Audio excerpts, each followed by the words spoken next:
La última novela del escritor Gilmer Mesa explora la tragedia de los desaparecidos en Colombia, la indolencia de un Estado que ha sido incapaz de escuchar a las familias de las víctimas y de reconocer su dolor, así como de la violencia que atenaza al país. Juan David Laverde habló con Mesa en la Feria del Libro de Bogotá. Gilmer Mesa, escritor, hablemos de su cuarto libro, su cuarta novela, Los espantos de mamá.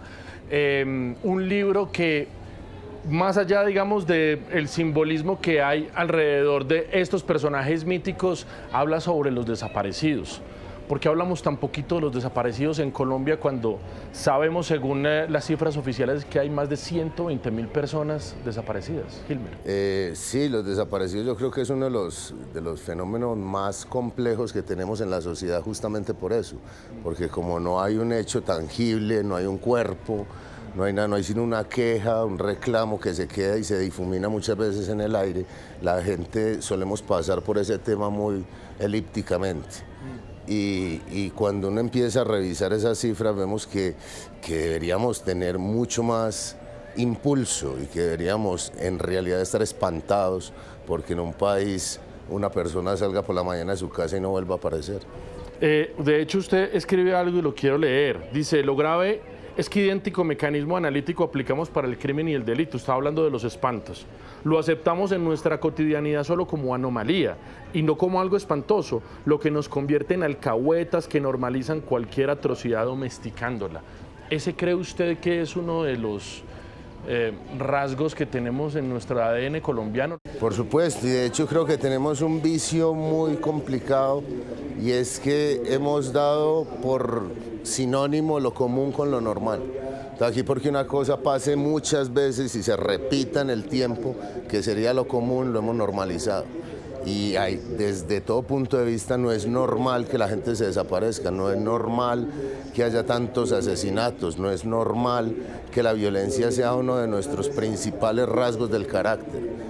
Pero como se repite tanto, entonces nos hacemos los bobos. Y lo que es más teso es que nos parece también que lo indicado siempre es poner los temas difíciles bajo la alfombra, ¿cierto? Como dice mi mamá, barrer por donde pasa la suegra, ¿cierto? Pero eso en esos rincones que es donde anida de verdad nuestros verdaderos problemas, es lo que a mí me gusta esculcar para que al menos tengamos la posibilidad de traer esos temas sobre la mesa y empezar a discutirlos como estamos haciendo en este momento. El narrador sufre a lo largo del libro porque está peleando con este fantasma del alcohol, es un borracho.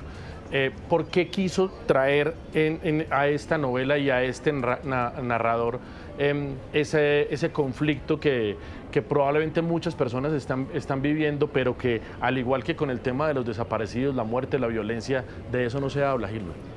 A mí me parece que el narrador de esta novela necesitaba haber atravesado un infierno personal como era el infierno del alcoholismo o estarlo atravesando para poder tener una consonancia con el infierno que se está dando alrededor de él. Trabajar en este cementerio donde pasan estas cosas, que la mamá le vaya contando también esta infernación que ha sido este país. Entonces me parecía que el alcoholismo del narrador también tenía mucho que ver con este mismo descenso hacia los infiernos y que por eso era necesario tratar ese tema y tratarlo desde ese punto de vista, porque a mí me ha causado como algún tipo de distancia cuando yo veo que los autores toman la literatura como para contar sus vidas sin ningún propósito, ¿cierto? Y terminan siendo casi como novelas o libros de chismes, de todo lo que han bebido, con cuántas personas se han acostado, etc. Eso tiene que tener un propósito narrativo y un propósito ficcional dentro del universo literario que uno está creando.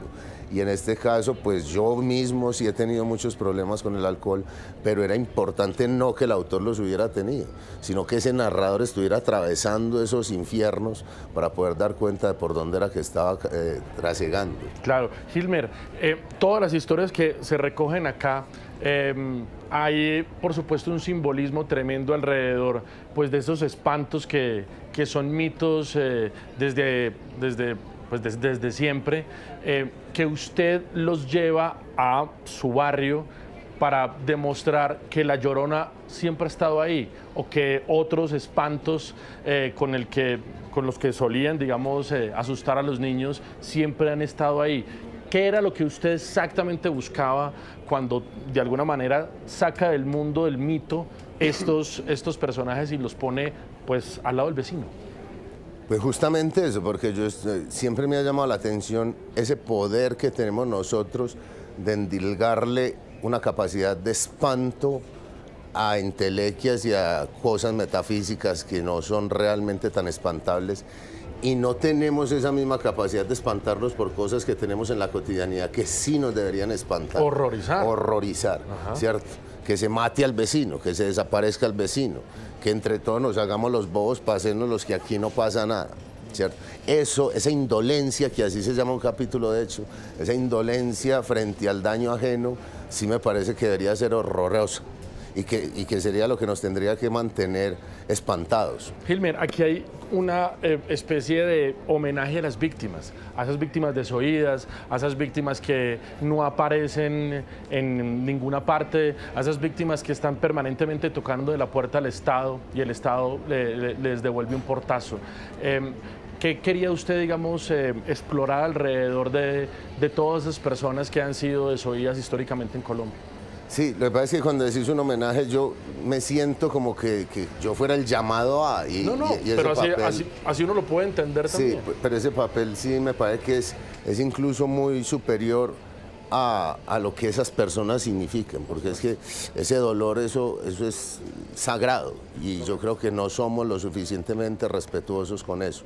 Entonces, más que hacer un homenaje o eso, es como llamar la atención a que de verdad, es decir, eso no es charlando, esta gente está atravesando verdaderos infiernos, y si al menos uno a través de una ficción puede hacer que la demás gente, cuando se encuentre con una situación como esta, cuando vea a alguien que esté reclamando por esto, no sea tan indolente de hacerlo a un lado, de mirarlo con desprecio, sino que le otorgue el respeto que se merece ese reclamo.